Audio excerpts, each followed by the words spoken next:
7h pile sur la première arrêt sur Europe. Nous concluons ce vendredi notre radioscopie de l'Union européenne. Europe marquée par la crise économique, affaiblie par le chômage, sans grand projet unificateur.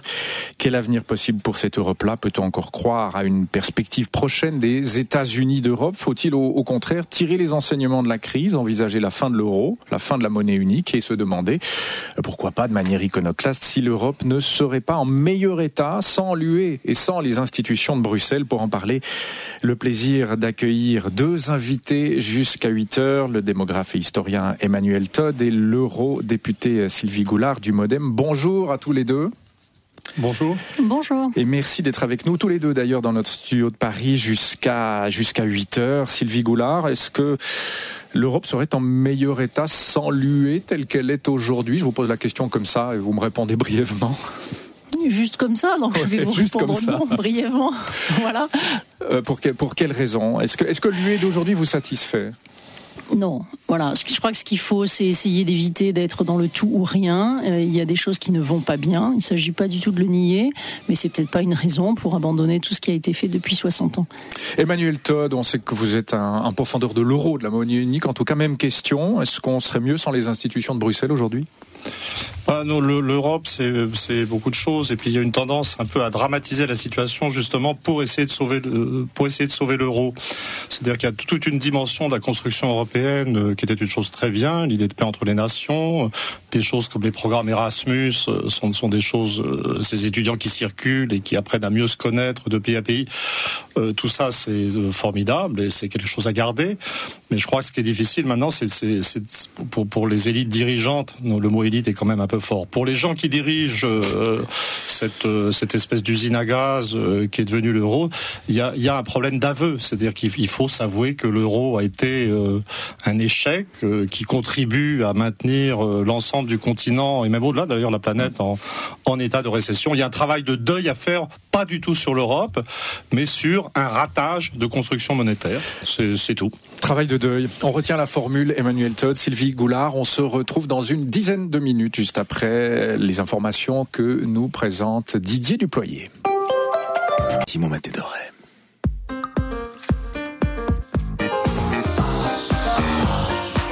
Who am I am Europe.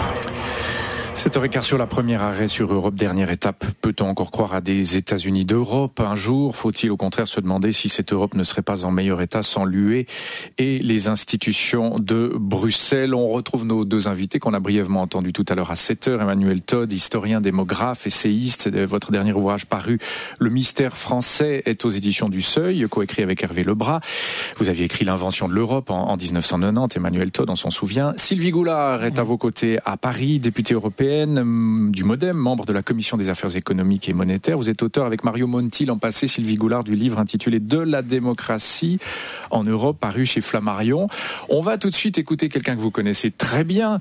C'est un franco-allemand, Daniel Cohn-Bendit. La Grèce, l'Espagne et le Portugal pris dans un engrenage d'austérité. Daniel Cohn-Bendit, député vert, s'est rendu dans tous ces pays.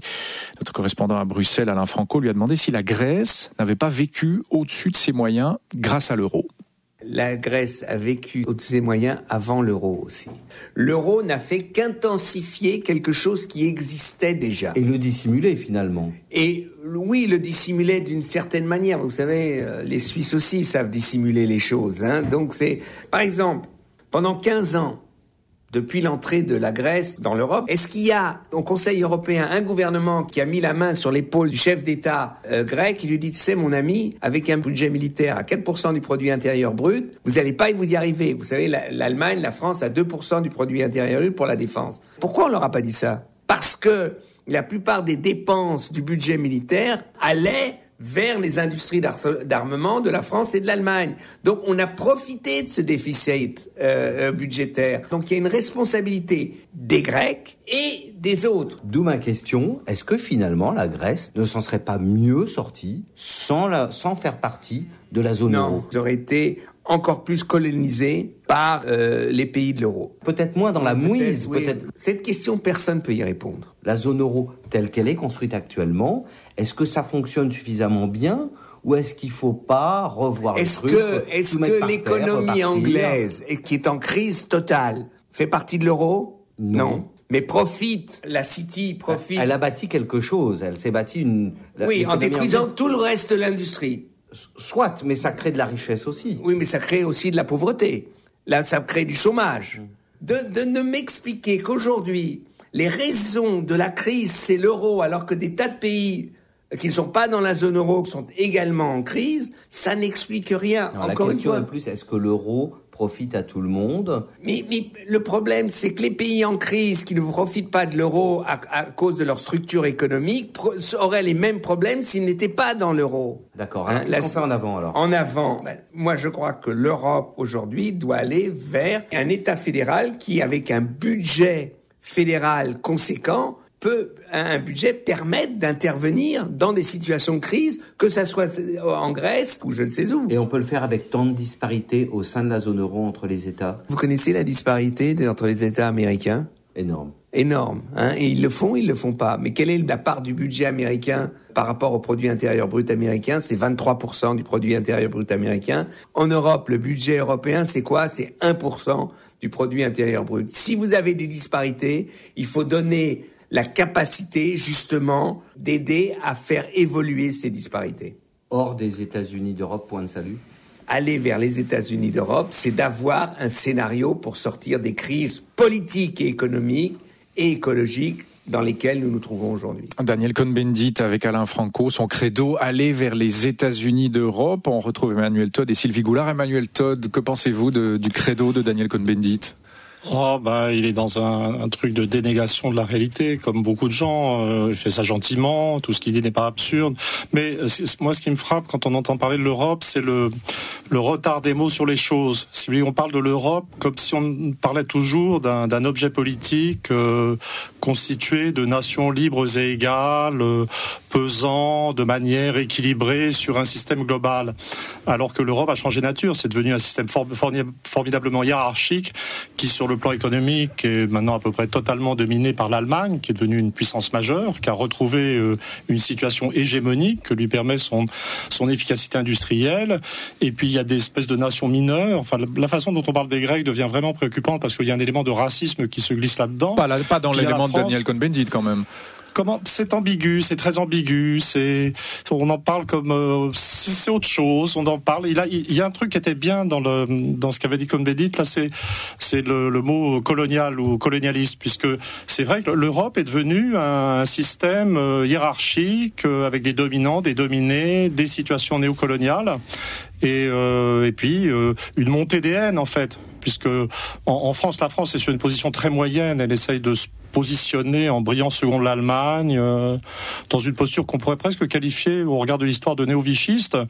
Mais on n'est pas conscient en France du niveau de haine qui est en train de monter contre l'Allemagne et qui est la chose vraiment préoccupante. Je crois que les mots Bruxelles, par exemple, tout le monde parle de Bruxelles, mais Bruxelles n'est plus le pouvoir en Europe. Le pouvoir en Europe, il est à Berlin maintenant. Bruxelles est devenue une zone d'influence, en fait. C'est toujours une vaste zone de corruption.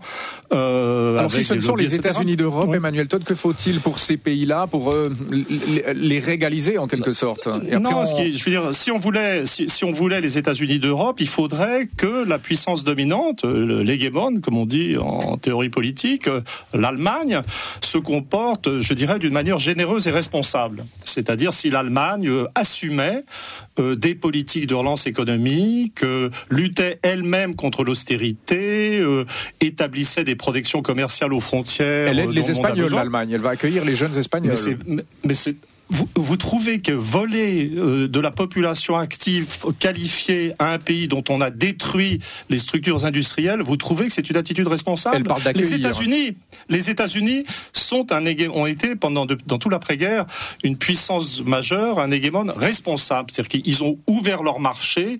Alors certes, ils consomment trop par rapport à ce qu'ils produisent, mais ils ont eu un rôle bénéfique dans toutes leurs sphères pour le monde. Et le vrai problème de l'Europe, c'est que ça y est, il y a une puissance dominante, mais qui est l'Allemagne. Et la tradition de l'Allemagne, ça n'est pas de regarder de manière égalitaire, symétrique et responsable ses voisins, c'est tout. Sylvie Goulard, sur cette question, pas d'États-Unis d'Europe tant que l'Allemagne sera aussi hégémonique et peu respectueuse de ses voisins. Que répondez-vous à Emmanuel Todd?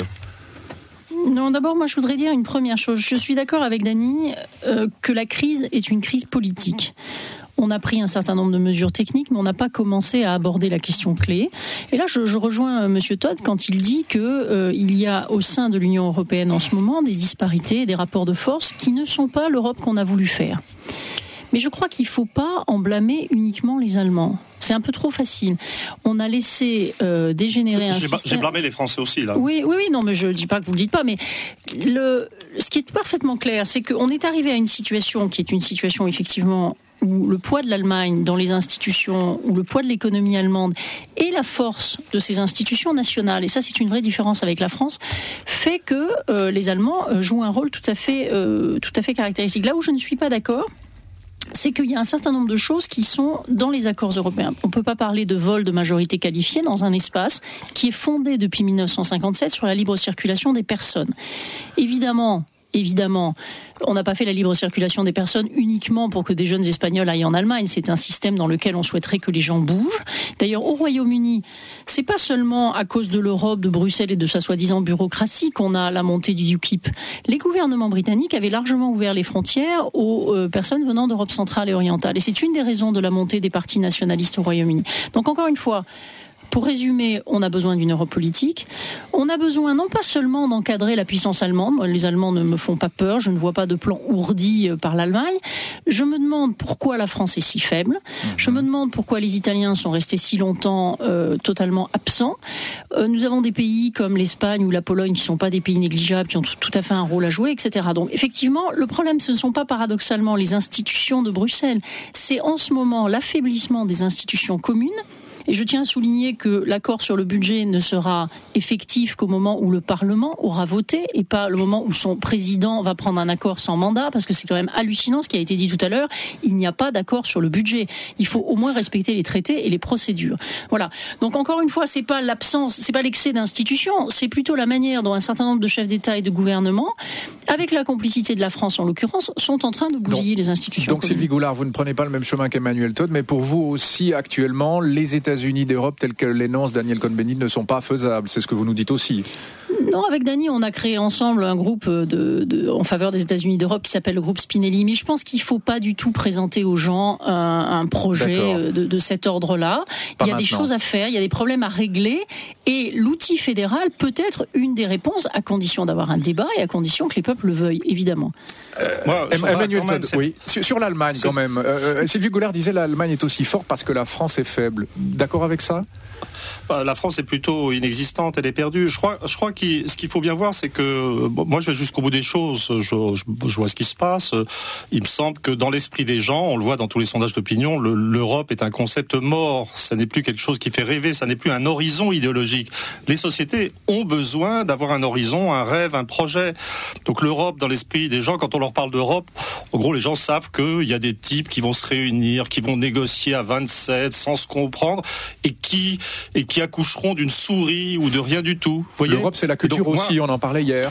Non, c'est une culture de la déresponsabilisation des élites. Dans le cadre des élites françaises, il est particulièrement évident que parler de l'Europe, c'est ne pas vouloir gouverner la France. Vous voyez, on essaie de régler des problèmes à l'échelle européenne parce qu'au fond, je pense que les politiques français n'ont plus le courage de reprendre en main le destin de leur propre pays. C'est ça, le rester dans l'euro maintenant, parce que vous sortez de l'euro, c'est pas tellement compliqué techniquement, mais c'est de nouveau se situer dans le problème de la gestion d'une monnaie nationale qu'il va falloir dévaluer, il va falloir faire des politiques industrielles nationales, se retrouver entre soi, entre Français, repartir dans un sens qui est le nôtre. C'est ce qu'essayent de faire les Anglais, en fait, qui, moi, je pense, ont tout à fait raison de ne pas voir rentrer dans cette espèce de machine à détruire la volonté d'action. Ils pensent même à sortir de l'Union européenne. On entendait ce reportage tout à l'heure, notre correspondant. C'est symbolique. Ils ne sont pas dans l'euro. Ils vont jamais le faire.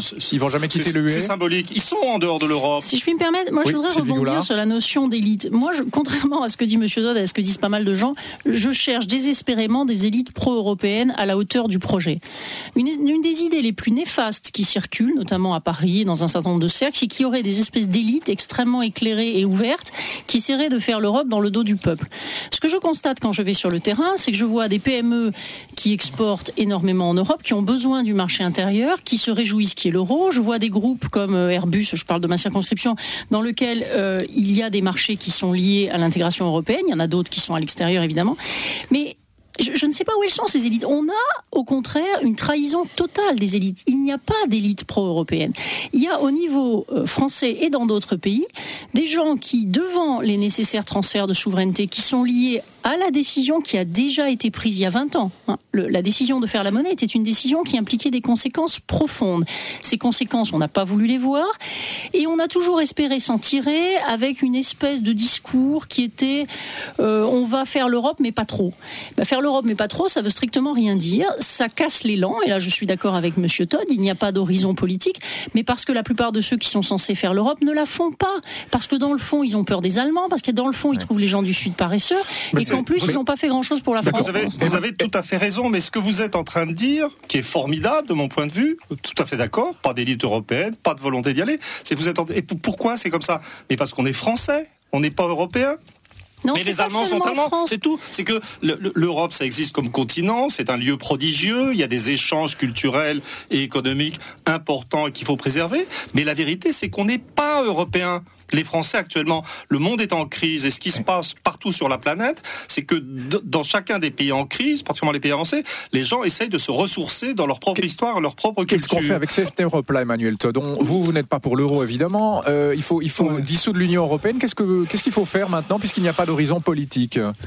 Il faut être raisonnable et modéré, et la première chose à faire, c'est se débarrasser de l'euro. C'est-à-dire qu'il faut accepter de dissoudre cette monnaie. Alors il y a des gens qui pensent en termes d'une monnaie commune, qui laissent ça. Moi je pense que le ras-le-bol, c'est-à-dire le concept européen vraiment dans l'esprit des gens est associé à l'idée de non-action. Donc moi je pense qu'il faut. Alors le problème évidemment avec la dissolution de l'euro, c'est tout le monde voit bien qu'il ne marche pas. C'est que l'euro c'est quelque chose qui a été fabriqué. C'est vrai que c'est pas des élites, mais disons par des dirigeants européens, et que la dissolution de l'euro, qui est à peu près inévitable, sera l'aveu d'incompétence des dirigeants européens. Et donc le simple fait de dissoudre l'euro ouvrira une crise. Non, mais faut pas être. Le problème ne sera pas là. C'est que dans un pays comme la France, par exemple, l'échec de l'euro sera pris comme la preuve de ce que les gens qui gouvernent la France ne sont pas compétents. Oui. Bon, moi, je sais bien que Moscovici n'est pas compétent. Oui. Je sais bien que Fabius n'est pas compétent. Je sais bien que Hollande n'est pas compétent.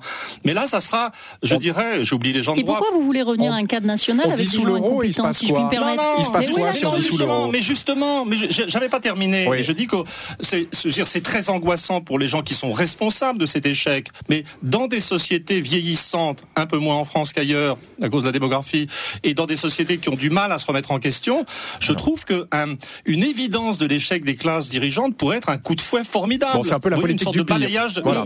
Une sorte de rénovation. Sylvie Goulard, on dissout l'euro, ça c'est la proposition d'Emmanuel Todd. Non, mais il se passe quoi si on dissout l'euro? Non, mais je suis pas d'accord pour discuter sur cette base, parce que depuis tout à l'heure on parle de travail. Non, on parle de travail de deuil. Non, il n'y a pas un mort dans la pièce et on est en train de le veiller. Premièrement, donc tant que les gens sont pas morts, je pense qu'il vaut mieux. Il y a des morts cliniques en tout cas. Il y a des morts cliniques en tout cas.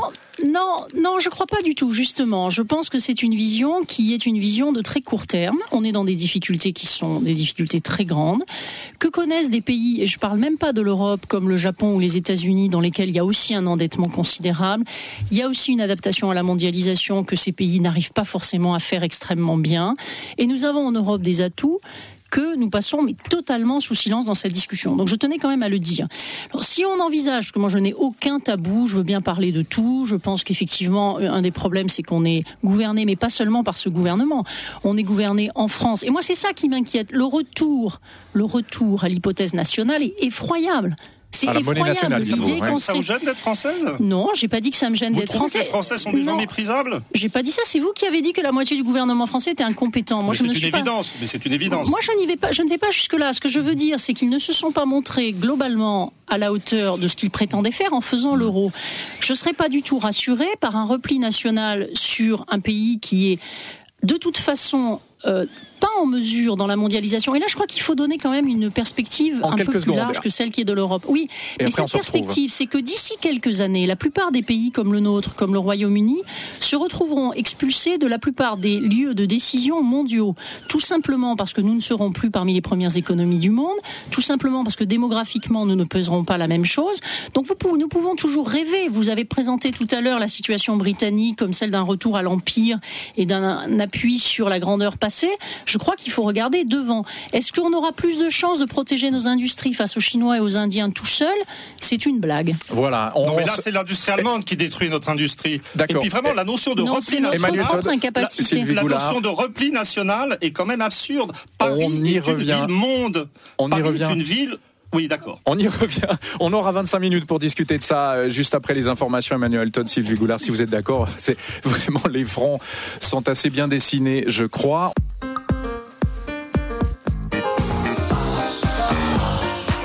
Who am I? I am Europe. En matière de budget, on ne nous avait pas fait la part belle. Et je n'étais pas prête à accepter une telle situation. En laissant aller les choses, nous allions payer à nous seuls la plus lourde contribution au budget de l'Europe.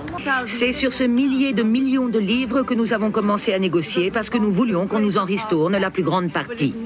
Mais cela ne signifie pas que nous demandions de l'argent à la communauté, mais bien une restitution de notre argent.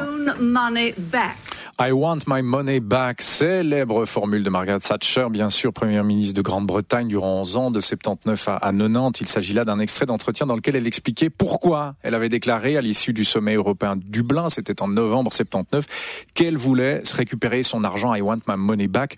On retrouve nos deux invités qui menaient un vif débat sur l'euro il y a quelques instants, Emmanuel Todd et Sylvie Goulard. Peut-être, Sylvie Goulard, une réaction à Margaret Thatcher qui s'est éteinte il y a quelques mois, de la mauvaise volonté, de l'égoïsme de la part de la Grande-Bretagne, ou bien finalement une défense légitime de ses intérêts nationaux? C'est une défense légitime d'intérêt dans un système qui est mal fichu, si j'ose dire, parce qu'il n'y a aucune raison que le budget de l'Union européenne soit un budget où chaque État verse des contributions. C'est une aberration. D'ailleurs, c'est pas ce que prévoient les traités depuis les origines. Ce que le traité prévoit sont des ressources propres. Par exemple, on peut imaginer une taxe sur la production de carbone, on peut imaginer une taxe sur les transactions financières, on peut imaginer un pourcentage de TVA. Quand vous êtes en vacances en Espagne, vous faites des achats. Votre argent aboutit à abonder le budget espagnol, et quand cet argent retourne à Bruxelles, il y a un drapeau espagnol dessus. Donc c'est complètement absurde. Donc effectivement, dans un système absurde, Mme Thatcher a raison. Mais ce qui est idiot, c'est d'avoir un système aussi absurde pour financer l'Europe. Et d'ailleurs, si nous avions un budget débattu par un Parlement comme il se doit en démocratie, et que ce budget permettait d'accompagner les politiques qui sont faites dans la monnaie unique au niveau approprié, exactement comme les Américains le font avec le dollar, ce qui fait que la Californie n'a pas à se mêler de ce que fait l'Iowa, on aurait un système qui est en fait plus transparent, mieux accepté par les gens et beaucoup plus rigoureux, permettant de faire des choses intelligentes. Si on continue avec le système tel qu'il est, qui détruit l'Europe, en y introduisant une logique de juste retour national, évidemment, l'Europe ne va pas bien se porter.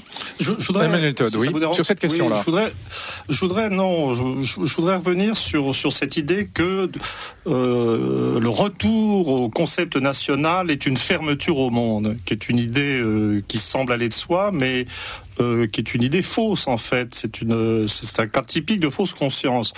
La vérité, on se prend du point de vue d'un pays comme la France. Il y a la France, il y a une langue française, il y a une bonne partie de l'Afrique dont le français sera la langue. La France a eu des rapports avec toutes sortes très intéressants avec le monde anglo-américain, pour en avoir avec le Japon.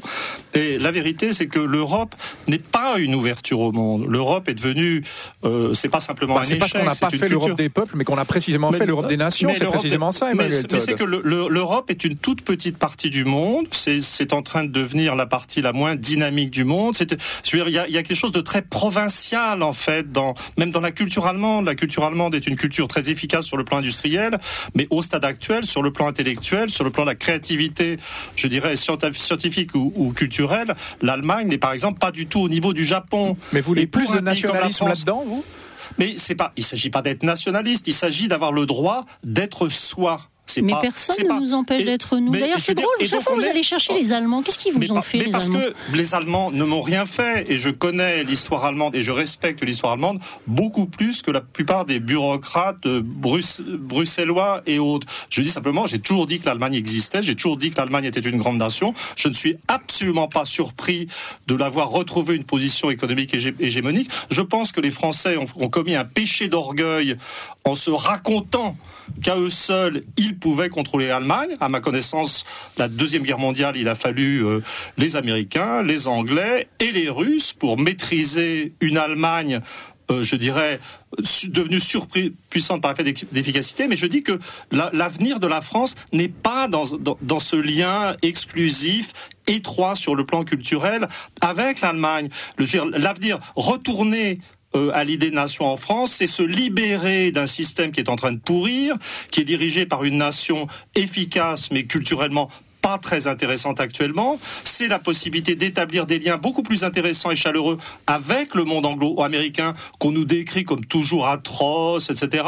De faire les politiques qu'elle veut en Afrique avec les pays qui parlent sa langue, d'avoir des rapports intéressants avec le Japon. C'est très petit l'Europe et en plus c'est en train de devenir la risée du monde. Donc on s'éloigne de l'Allemagne et on se rapproche un peu des États-Unis et de l'Afrique. Sylvie Goulard, sur cette proposition d'Emmanuel Todd. Il y a deux choses qui m'intriguent dans votre raisonnement. Le premier, c'est qu'il faut le niveau national serait plus pertinent qu'un niveau qui est plus grand parce que le niveau plus grand est trop petit. Bon, ça c'est la première chose que je comprends pas. La deuxième chose, je suis vraiment confondu que vous disiez que l'Allemagne est un pays qui est culturellement non intéressant.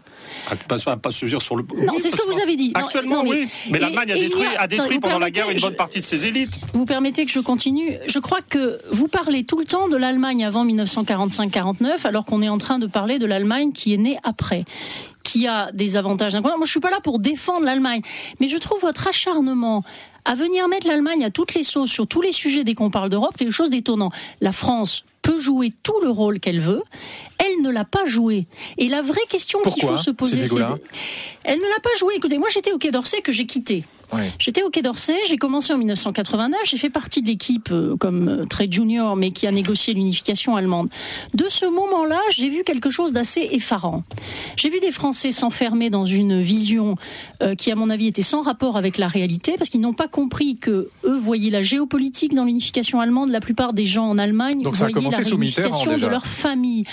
Oui, mais ça avait même commencé avant dans un certain nombre d'illusions que propageait le général de Gaulle sur une Europe des États, sur le plan Fouché. Il y a eu depuis la guerre cette idée folle en France, qu'on allait avoir une Europe forte avec des institutions faibles et que l'Europe pourrait être dominée par la France. L'Europe ne doit être dominée par personne, ni par la France, ni par l'Allemagne, ni par personne. Elle n'a de sens que si elle arrive à mettre autre chose que la domination mutuelle. Et encore une fois, ce que j'ai observé, c'est un travail extrêmement approfondi des Allemands en Europe centrale et orientale, avec des fondations qui sont présentes, avec des entreprises qui sont présentes. Les Français se sont laissés distancer sur le plan économique. Ils se sont laissés largement distancer sur le plan des idées. Vous avez raison, Monsieur Todd, de dire qu'il y a une espèce d'esprit anti-américain ou anti-anglo-saxon dans ce pays qui est complètement fou. Donc, moi, je ne cherche pas dans la force de l'Allemagne la réponse au problème de la France. Et à cet égard-là, je vois vraiment pas pourquoi vous me dites que je n'aime pas la France ou des choses comme ça. C'est exactement l'inverse. Alors, je pense que nous sommes dans un système compétitif en Europe dans lequel les meilleurs ont toute vocation à devenir les meilleurs et où les pas bons se font distancer. Et que malheureusement, dans ce beau pays qu'est la France, on ne veut pas voir qu'en ce moment, nous sommes en train de nous faire distancer. Sylvie Goulard, Emmanuel Todd, on entendait Margaret Thatcher il y a un instant. Il existe des Britanniques europhiles, on en trouve encore quelques-uns. On va tout de suite en entendre un. Stephen Wall, ancien conseiller pour l'Europe de Tony Blair, peut-être le connaissez-vous. Il évoque avec notre correspondante à Londres, Catherine Illich, les arguments justement qui militent pour une appartenance à l'Union européenne. Nous restons 27 pays qui, en fin de compte, restent très nationalistes. J'ai fait 5 ans à Bruxelles, tous les jours, négociations autour de la table. Ce qui m'a toujours frappé, c'était qu'il y a un grand excès de nationalisme, pas seulement le Grand-Bretagne, dans tous les pays. Donc, il faut des règles pour gérer ce qui autrement serait des querelles plutôt dangereuses. Ça, c'est le premier point. Deuxième point, c'est que du point de vue économique et commercial, ça reste encore beaucoup dans l'intérêt de tous les États membres. Bien entendu, comme tous les autres pays, la Grande-Bretagne essaie d'augmenter ses exportations vers la Chine, etc. Mais même aujourd'hui, nos exportations 3 fois plus à Belgique qu'à Chine, n'est-ce pas? Mais je crois surtout l'argument politique, c'est le plus important. D'abord, je crois que le monde reste un monde dangereux. Nous avons une zone de stabilité qui est une zone de démocratie. Et nous sommes une organisation qui exerce une influence pour le bien dans notre politique de commerce, d'assistance nationale. Tout cela, c'est ce qu'on on appellerait en Amérique soft power. Mais c'est bien nécessaire dans le monde d'aujourd'hui. Sans l'Europe, on ne peut faire presque rien. Mais avec l'Europe, il y a beaucoup qu'on peut faire. Voilà un Britannique, ancien conseiller de Tony Blair, qui nous dit, Emmanuel Todd, que l'excès de nationalisme, justement, ça reste un obstacle majeur. Que répondez-vous à Stephen Wall? Vous savez, ça me fait rire parce que les Français ne savent pas que les élites anglaises, les élites, je parle pas du gros de la population, sont profondément francophiles. Et quand j'entendais cet anglais charmant parler son français délicieux, je pensais à ça. Non, je sais plus quoi dire. On a l'impression d'être devant c'est un monde en retard. Il y a une réalité du monde, une réalité de l'Europe. Il y avait le mot démocratie dans ce qu'il disait. Il y avait cette idée que l'Europe, c'était dans le contrat encore, européen. Emmanuel Todd. Mais en fait, les gens ne veulent pas. Moi, je suis historien et j'essaye de faire de la prospective et j'essaye de voir ce qui se passe en fait. Moi, je suis pas fondamentalement dans il faudrait, ça serait bien si. Enfin, vous dites qu'il faut sortir de l'euro quand même. Hein. Vous émettez des propositions. Je dis il faut sortir de l'euro parce que je vois et j'admets que ça ne marche pas. Mais vous prenez le concept de démocratie. Donc, encore un mot en retard. Est-ce que l'Europe est démocratique? Les gens vous parlent de l'Europe. Les gens vous parlent de l'Europe comme si l'Europe c'était le lieu fondamental de stabilisation de la démocratie. Mais actuellement, avec cette mise en hiérarchie des peuples de l'Union et cette mise en tutelle de l'Europe du Sud, l'Europe et l'euro sont une machine à détruire la démocratie. En fait, l'Europe est en train de devenir en réalité quelque chose d'antinomique avec la notion de démocratie. Les mots et les politiques sont en retard sur la réalité. Vous voyez ? Si on revient à l'idée de l'État-nation, on revient dans la démocratie ? Mais de toute façon, on n'a jamais vu de démocratie qui fonctionne en dehors du cadre de l'État-nation, pour des raisons d'une banalité saisissante. Parce que pour qu'une démocratie fonctionne, il faut que les gens puissent débattre entre eux. Pour qu'ils puissent débattre entre eux, il faut qu'ils aient derrière eux une histoire commune. À part des cas très rares comme la Suisse, il faut aussi qu'ils aient une langue commune. Vous voyez ? Donc c'est dire revenir à l'État-nation. Revenir à l'État-nation. Mais c'est pas si horrible que ça. Les États-Unis sont un État-nation, le Japon aussi. C'est un État fédéral, les États-Unis, ça marche bien. Hein. Mais je veux dire, il ne vous aura pas échappé qu'ils parent tous anglais là-bas quand même. Oui, avec un peu d'espagnol, oui. Non, mais juste. Mais non, c'est pas vrai, c'est pas vrai. Les Hispaniques s'anglicisent, tout à fait. C'est de la mythologie sur les États-Unis. Mais les Hispaniques sont tout à fait ravis de devenir américains. Juste un mot, Emmanuel Todd. On entendait Helmut Schmidt avant 7h, peut-être l'avez-vous entendu. Il dit une idée largement admise. Voilà, si on a fait l'Union européenne, c'est aussi pour éviter des guerres. Et de facto, il n'y en a pas depuis la Seconde Guerre mondiale. En tout cas, pas de guerre militaire. Mais c'est une gigantesque blague. Je veux dire, il n'y a pas de guerre en Europe parce que les Américains et les Russes ont simplement mis au tapis la Wehrmacht et que le pays était sonné. Et il n'y aura plus de guerre en Europe. On est vieux, même si on revient aux États-nations, même si on revient aux États-nations, c'est des blagues tout ça, hein. Même si on revient aux États-nations, il n'y aura plus de guerre. Non, mais actuellement, on va vers le conflit interne. Actuellement, il y a de la haine moi, ce que je cherche à éviter, en vérité, tout le monde me traite de germanophobe. Moi, ce que je cherche à éviter, fondamentalement, à arrêter, c'est cette montée d'hostilité contre l'Allemagne, qui est créée par ces situations d'hégémonie. Actuellement, on est dans une remontée de l'agressivité entre nations. On est dans la compétition économique acharnée, qui est la forme moderne de la guerre. Vous voyez ce que je veux dire ? On est en retard. Et moi, quand je dis qu'il faut revenir, que chaque nation doit redevenir elle-même, c'est pour assurer la paix et la coopération entre ces nations. Un élément pacificateur via l'État-nation. Sylvie Goulard. Oui, moi je voudrais dire deux, trois choses. La première, c'est que je ne crois pas qu'on puisse dire qu'il y a une sorte de photo de l'Europe et qu'il faut la prendre exactement comme elle est et que l'état dans lequel elle se trouve, après 3 ans de bricolage par le Conseil européen et un certain détournement des institutions, est la normalité. Je ne suis pas d'accord avec vous. Je pense que tous les systèmes sont perfectibles, que tous nos systèmes juridiques et politiques nationaux évoluent et qu'il n'y a aucune raison d'enfermer l'Europe dans un état qui est un état transitoire et qu'à mon avis, il faut au contraire absolument modifier. Qu'est-ce qu'on change aux institutions, clairement, là, Sylvie Goulard ? Deuxièmement, une banque centrale européenne, un peu plus politisée. Enfin, qu'est-ce qu'il faut faire là maintenant pour que ça aille mieux ? Le problème n'est pas là. Là où je suis d'accord avec Emmanuel Todd, c'est que la démocratie est une des questions clés. Et que nous devons absolument permettre, et moi je suis complètement en désaccord avec lui, qu'il y ait un espace public européen qui dépasse les frontières. Il n'est pas vrai qu'on puisse pas discuter dans des langues différentes. Je trouve très rigolo de le dire à la radio suisse, d'ailleurs, qu'il peut pas y avoir de démocratie dans des pays où il y a plusieurs langues. C'est très amusant. Je pense, si vous voulez, il y a deux erreurs. J'ai parlé de l'exception suisse. Oui, il y a 2 erreurs qui sont commises, à mon avis. Mais comment redonner cet espace commun ? J'aimerais bien que vous nous donniez des pistes assez concrètes. D'un côté, vous avez des gens qui disent, comme Monsieur Todd, Todd, que le seul espace démocratique légitime, c'est la nation. Oui. Je rappelle que pour certains pays, les nations ont 150 ans. L'Italie, l'Allemagne sont des nations récentes. Donc on parle de quelque chose comme si ça avait toujours existé, comme s'il y avait toujours eu qu'un seul système politique. Plus de démocratie en Europe, ça passe par quelle institution, si tant est que ça soit par une institution? C'est pas seulement par une institution. Je veux dire, si vous permettez que je termine. Donc d'un côté, vous avez des gens qui disent le seul niveau démocratique, c'est la nation.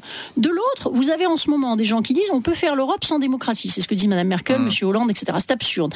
Ce à quoi il faut s'attacher à travailler, c'est un espace démocratique qui transcende les nations. Et là, je me permettrai modestement de dire à l'historien que quand on a fait, avec Mario Monti le bouquin, on a fait quelques recherches sur ce qui s'est passé à Athènes.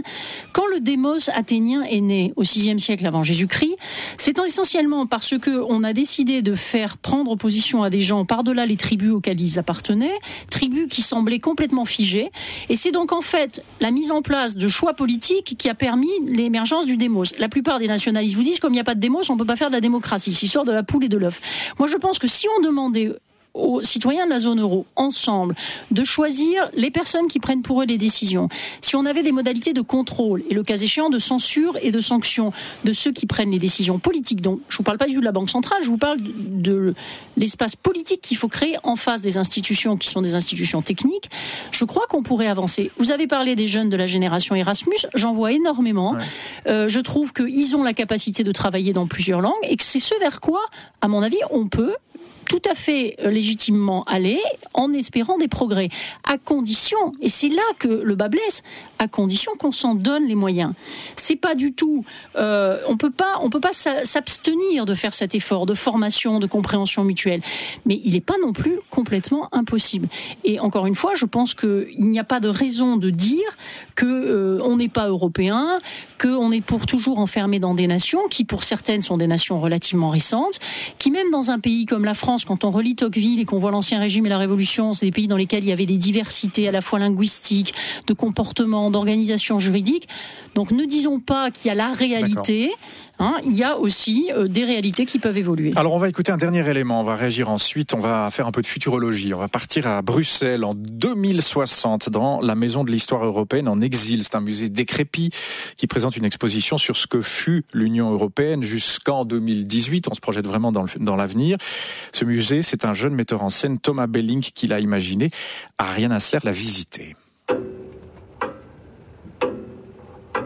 Dans l'antichambre du musée, une horloge scande un temps passé, celui de l'Europe. Chaque visiteur est seul, le silence est total, ambiance fin du monde et odeur de poussière. Au fil de pièces délabrées, on découvre les vestiges de l'Union. Une affiche jaunie, produite au moment où l'Union européenne avait reçu le Nobel de la paix en 2012. Un vieux ballon européen dégonflé, une bande dessinée qui nous explique le fonctionnement de l'euro. Le musée, à la mise en scène géniale, présente sur 3 étages ce qu'était le projet européen. Pas un mot en revanche sur ce qui a fait chuter l'Union. Le visiteur de 2060 est censé le savoir. Mais l'exposition donne des pistes, montée des nationalismes, volonté séparatiste. Plongé entre réalité et fiction, entre futur et passé, le visiteur ressort groggy de sa visite qu'il termine dans une pièce immense où trône un long bar, derrière lequel l'artiste lui-même l'attend pour lui servir un remontant, vin blanc hollandais ou sirop lituanien. Derrière lui, une baie vitrée ouvre sur le Parlement européen. Mais que cherche à provoquer Thomas Belling ? Je veux qu'on ressent ce qu'on a perdu quand c'est parti. Le mélange de nostalgie, distance critique et regret qu'on ressent quand une personne nous quitte, quand quelque chose nous glisse entre les mains, quoi. Que les gens réalisent ce qu'on risque de perdre actuellement. Mais la fin de l'Union européenne, est-ce que Belling y croit vraiment ?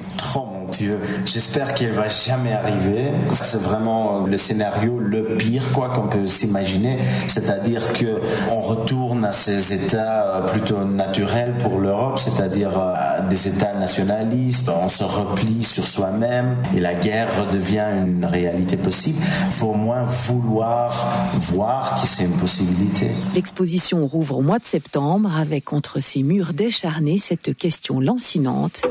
Les jours de l'Union européenne sont-ils comptés ? Voilà, on part sur une question. Emmanuel Todd, que sera l'Europe dans 10 ou 20 ans ? Dessinez-nous ce que sera cette Europe-là et on posera la question à Sylvie Goulard ensuite. Ça, je peux pas, parce que l'obstination des dirigeants européens a persisté dans l'erreur de cette monnaie unique et dans des politiques d'austérité, avec introduction de systèmes de domination. Cette obstination est vraiment quelque chose d'impressionnant sur lequel je réfléchis en tant qu'historien. Donc les jours de l'UE ne sont pas comptés. Comment les jours de l'UE ne sont pas comptés. Mais on ne sait pas. C'est-à-dire que d'un côté, il y a une réalité qui se dérobe. En tant qu'anthropologue et historien, je vois bien que le processus naturel qui se passe est plutôt une divergence des nations. Je viens de travailler sur les provinces françaises. J'ai étudié ça avec mon copain Lebras. Il y a un phénomène la dynamique générale de l'Occident ou des pays les plus avancés est un phénomène de divergence des nations. Et là-dessus, il y a des vieilles élites politiques européennes qui sont toujours dans un rêve de convergence, alors qu'il se passe l'inverse. Mais il y a une puissance autonome des États contrôlés par ces élites européennes qui sont dans une résistance à la réalité. Donc on peut faire des scénarios différents. On peut imaginer que ça claque et que simplement les nations redeviennent paisibles, redeviennent elles-mêmes, se recentrent sur elles-mêmes, coopèrent, mais chacun avec la capacité d'agir sur soi-même et de se relancer, etc.